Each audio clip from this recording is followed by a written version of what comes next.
Delete হওয়া Facebook page কিভাবে নিয়ে আসবেন। হ্যাঁ বন্ধুরা, ঠিকই শুনেছেন। আসসালামু আলাইকুম। আমি আজকে আপনাদের দেখাবো যে আপনার ডিলেট হওয়া ফেসবুক পেজটি আপনি কিভাবে ফেরত নিয়ে আসবেন খুব সহজেই। তো চলুন ভিডিওটি শুরু করা যাক। ফেসবুকে আসতে হবে। ফেসবুকে আসার পরে আপনি দেখতে পাচ্ছেন আপনার এই যে এখানে ট্রিপল লাইন, এই ট্রিপল লাইন আপনাকে ক্লিক করতে হবে। ট্রিপল লাইনে ক্লিক করার পর আপনাকে পুনরায় কী করতে হবে, এই সেটিংয়ে আপনাকে ক্লিক করতে হবে। সেটিংয়ে ক্লিক করার পরে আপনি দেখতে পাচ্ছেন এখানে একটি সার্চ বক্স পাবেন। এই সার্চ অপশান আপনাকে ক্লিক করতে হবে এবং এখানে আপনাকে লিখে সার্চ করতে হবে রিঅ্যাক্টিভেট। তো এখানে লিখব রিঅ্যাক্টিভেট। এখানে রিঅ্যাক্টিভেট লিখবেন। তারপর দেখতে পাচ্ছেন এখানে একটা অপশান চলে আসবে। এখানে দেখতে পাচ্ছেন রিঅ্যাক্টিভেট ইয়োর পেজ। তো এখানে দেখতে পাচ্ছেন, আর এখানে দেখতে পাচ্ছেন ভিউ বলে অপশান রয়েছে।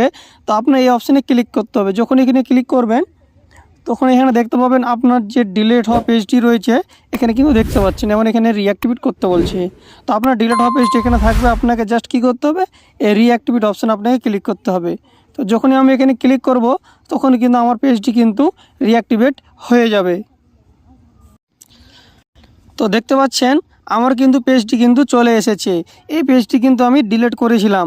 ডিলিট করার পরে আমি কিন্তু আবার ফেরত নিয়ে চলে এলাম। তো এইভাবে আপনিও আপনার ডিলিট হওয়া পেজটি কিন্তু খুব সহজেই ফেরত নিয়ে আসতে পারবেন। ভিডিওটি যদি ভালো লাগে অবশ্যই একটি লাইক দিবেন এবং কমেন্ট করবেন এবং বন্ধুদের সাথে শেয়ার করবেন যাদের ডিলিট হওয়া পেজ কিন্তু ফেরত নিয়ে আসতে পারছে না, যাতে করে তারাও খুব সহজেই ডিলিট হওয়া পেজটি ফেরত নিয়ে আসতে পারে।